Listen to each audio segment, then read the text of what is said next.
శనగ గుడాలు చేస్తున్నాను నా స్టైల్లో. వీడియో ఎండ్ వరకు చూడండి. మీరు ఎలా చేస్తారో కమెంట్ చేయండి. ఫస్ట్ టైం మన ఛానల్ చూస్తున్న వాళ్ళు కిందనే ఉన్న సబ్స్క్రైబ్ బటన్ని క్లిక్ చేసేయండి.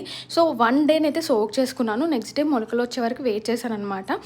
ఇది నైట్ డిన్నర్ కోసం చేస్తున్నాను. నో రైస్ ఇంకా. సో విజిల్ అయితే ఒక 3 to 4 అయితే సరిపోతుంది. సో ఆలోపు అయితే టీ పెట్టేశాను అనమాట. నేను హెయిర్ కేర్ సిరీస్ స్టార్ట్ చేశాను కదా. So only hair packs oil కాదు, మనం తినే ఫుడ్లో కూడా చాలా డిఫరెన్సెస్ ఉంటుంది. సో ఈ మధ్య ఎక్కువ ప్రోటీన్ అంటే నార్మల్గా వెజిటేరియన్స్ వాళ్ళు ఎక్కువ ప్రిఫర్ చేస్తారు. శనగల వల్ల చాలా యూజెస్ ఉంటాయి, మీకు తెలిసిందే కదా. అండ్ నేనైతే కొంచెం ఆయిల్ వేసి పోపేస్తున్నాను. ఆనియన్, మిర్చి, కరివేపాకు అండ్ పోపు దినుసులు అవన్నీ వేసాను. అండ్ మెయిన్గా గార్లిక్ అండి, చాలా చాలా మంచిది అండ్ టేస్టీ కూడా చాలా బాగుంటుంది.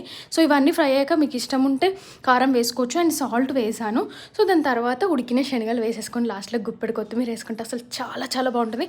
టమ్మీ కూడా ఫుల్గా ఫిల్ అయిపోతుంది. అనిల్కి ఒక బాయిల్డ్ ఎగ్ చేశాను, శ్రీకి కొంచెం రైస్ అండ్ శనగలు. ఎలా ఉందో